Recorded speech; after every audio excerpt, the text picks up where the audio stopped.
up, YouTube? My name is Cassie and you're watching the Victorian Thimble. Today we're making Wilhelmina's wrap dress and pintuck top. Let's check it out.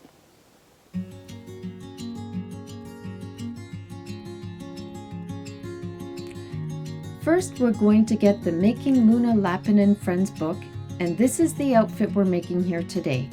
Wilhelmina's wrap dress and pintuck top. After you locate the project, you'll see on the first page, instructions and supply list is right there. Locate the pattern pieces at the back of the book that are clearly marked as Wilhelmina's wrap dress or pintuck top. Then you want to get a piece of paper and a pencil and begin tracing your pattern pieces.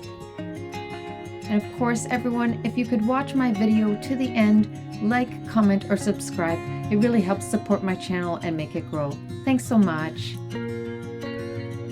After you have all the pattern pieces traced, you're going to cut them out. There was the pocket. This is one part of her dress. Pintuck top fronts and backs and skirt ruffle. More parts of the pintuck top and a tie. Sleeves, dress fronts and backs, neck yokes. All the different pieces have been successfully traced, and now I'm going to cut them out. So just using an ordinary pair of scissors appropriate for paper, and as you can see, I sped this up for you. Let's cut out all these pattern pieces.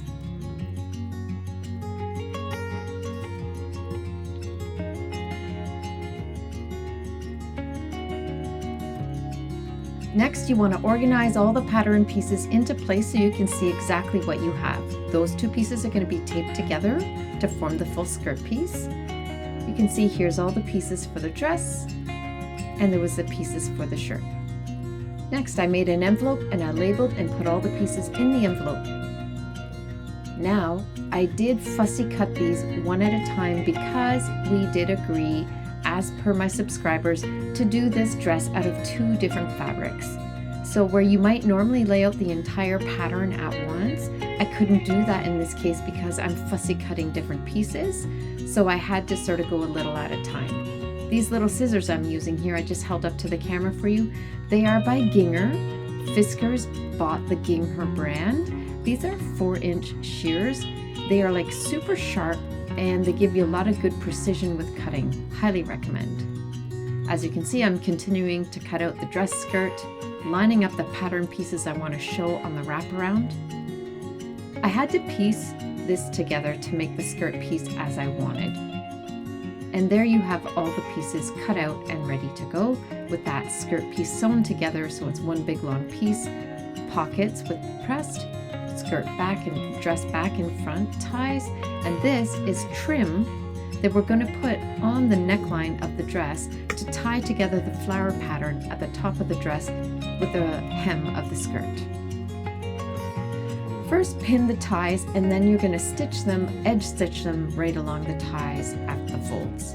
Now you can see those are stitched, and I took the pockets and simply pressed in the seam allowance all the way around. These are ready to be pinned onto the skirt. Now you can see I've pinned the pockets onto the skirt using the guides from the pattern, and where my fingers are tracing around, you can see I'm just going to edge stitch all around the edges. Next, you're going to attach the back and fronts together of the inside and outside and stitch along those shoulder seams. Then you're going to press it open and flat like this. You can see the fronts and backs. You can see the trim there on the skirt is what I've now put onto the shirt front here. I've pressed under a seam allowance or an edging there like that. I'm going to stitch that down and edge stitch along the area that's pinned so that I can then attach the layers. Now here they are attached together with pins with that trim in there. I stitch all around that edging, and then next we are trimming the, just clipping the curves so that when you turn it out, it will lay flat.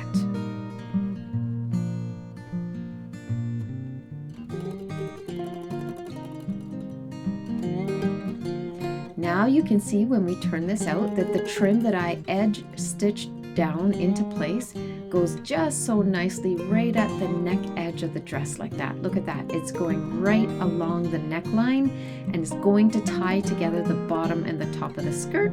Here's what the top looks like with the front and back lining attached together. You can see on the inside it is not a perfect pattern, and that's okay. It's the inside of the dress. On the outside, everything looks as it should. Now you turn it back inside out again, and you're going to do those arm sides. So pin around those armholes on either side and stitch that 1/4 inch. And then as you can see here, I'm clipping those seam curves again. Now you're going to turn it back to right side out again and press it flat. This is what your piece should look like by now.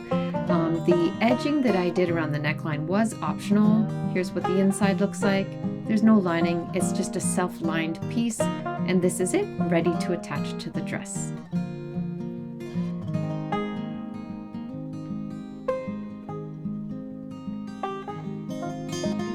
Once again, that neckline piece was optional, but you can do it if you want. And here, now the next part we have to do is close the side seams of this dress top. There's no easy way to do this that doesn't look awkward, but you can see you're going to follow the side seams on either side. On the left side, remember to attach that tie as you're stitching it in. You see that there? I have it pinned into the seam that I'm about to stitch. Watch as I turn it out. Here you can see the inside pinned and ready to go. That includes that left side tie pinned into place. After that stitched, it's time to hem the skirt. First, I all the way around just pressed a 1/4 inch and then another 1/3 of an inch all the way in around. After it was hemmed, I did run 2 lines of gathering stitches across the top of the skirt. Next, I took a few minutes to gather the skirt all the way across the top and get it ready to attach to the dress top.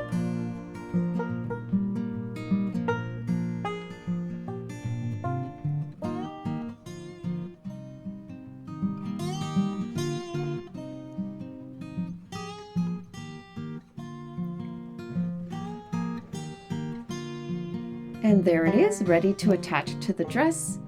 Okay, so from here you can see I sort of forgot to take footage of me attaching the dress top and bottom together, but it's pretty simple to do.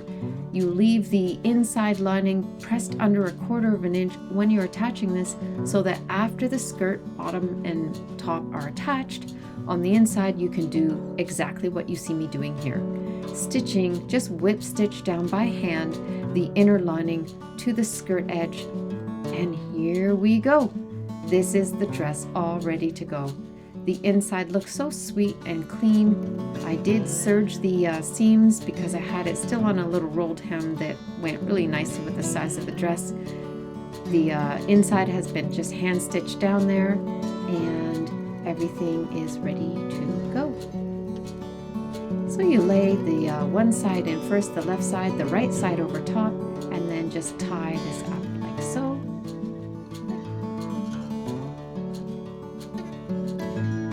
And there it is, Wilhelmina's wrap dress. I really actually like the way the two-tone colors turned out. It was a little surprising. They are from the same piece of fabric, as you know, but they are kind of different too. But it actually brings some visual interest to the dress that I don't know if I ever would have done that normally, but in a bizarre way it kind of works, the two fabrics together. So thank you, my subscribers, for the suggestion, and this looks pretty good. I'm actually happy with how the little wrap dress turned out.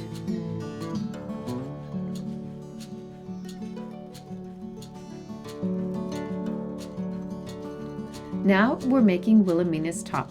First, pull out all the pattern pieces marked as Wilhelmina's Pintuck top. I'm using this old bed sheet here for these pieces that I've been making for the dolls. I just spray starched them so that they've got some stiffness. So you can see here the spray starched pieces that I've pinned together that need 2 layers. Everything was either cut on fold or cut to of what I cut out there on the starched piece of fabric. This is just me cutting them out. Film footage is a little sped up, of course.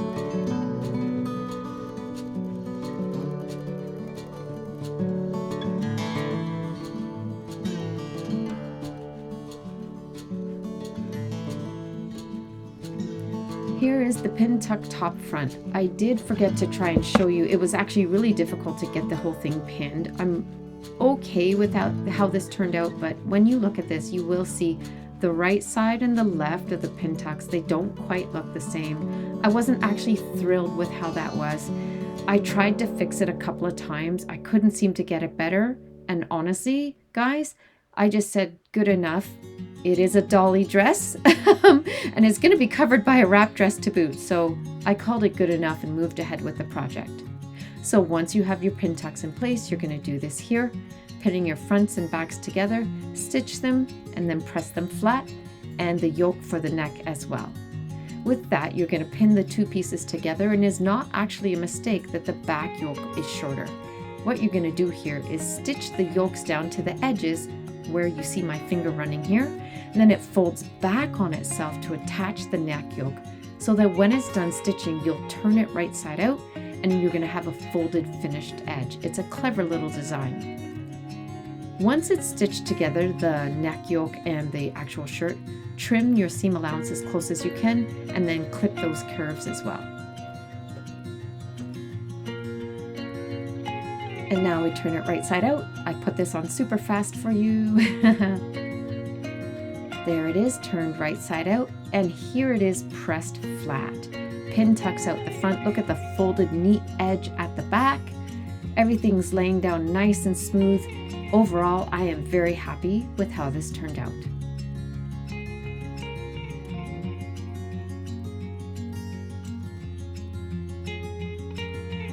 Now it's time for the sleeves. The sleeves start off with the edges hemmed first. So first hem the finished edge of the sleeve as per the directions. Next, we're going to attach the sleeve into the arms of the shirt. The directions don't call for this part here, the gathering stitching at the top. I did run a gathering stitch and I kind of over exaggerated the easing. I don't intend to gather the sleeve at all, just ease it in, and I just wanted the over exaggerated ease to let me press it into place. And as you can see, I use a lot of pins. It's not a big deal to use a lot of pins. It helps me get the precision that I want, and I just use that stitching to ease this into that so that I get a good shape. Now I'm going to stitch this on the machine. Next, once we have those sleeves attached like that, we're going to do the dress skirt. I stitched the two pieces together along the seams, and this is not in the directions, but then I cut one of the pieces down the middle. This ensured that the dress skirt front has no middle seam in the front, like I wanted the seams at the side to line up with the shirt. So that is how I managed that, because it wasn't in the directions. After hemming a 1/4 inch hem, you can see that I attached the lace. You can see here from the back, it's pinned slightly lower and the stitching is run along. Out the front, you can see the upper row of stitching is the hemline, the bottom row of stitching is attaching the lace, but it looks pretty uniform. Next, we need to close the side seams and sleeves of this shirt, and then we're going to attach the skirt bottom and top together. So pin those right side out. You can see I did serge seam the seams just to prevent a bit of unraveling. Now that that's done, I did close those side seams, and I'm attaching the skirt top and bottom together. I took my time to try my best to spread out those gathers, use lots of pins to hold those gathers in place, and now I'm going to run that on the machine as well.